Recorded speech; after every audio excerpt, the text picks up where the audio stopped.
the price of happiness. He remembers back then when there were nothing but fantasies. Because he used to think that he could never be happy unless he owned palaces. So he thought to himself that he had to fight to get money because that money would buy him happiness, and that happiness in turn was going to give him peace, joy, love, and friendship. Wow, what a life a rich man can have.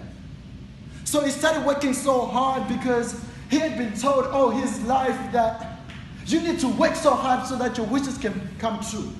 He started working so hard so that others could see him flourish. He started working so hard because he was believing that if he doesn't work hard for happiness, happiness will never come to him. He had to work to search to find happiness. He was working so hard because he thought that happiness was such a rare entity and it was up for grabs, and he wanted to be amongst the few people who could get it. So after years and years of working so hard, he finally thought that happiness was at the door.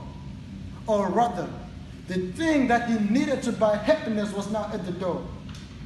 So now he had the money to buy all the happiness that he needed. But to his surprise, his money didn't buy him anything.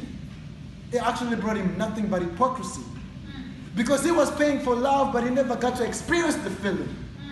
He was paying for respect, but later on he realized that people didn't respect him. They respected his money because he realized that if he lost that money, everyone was going to leave him.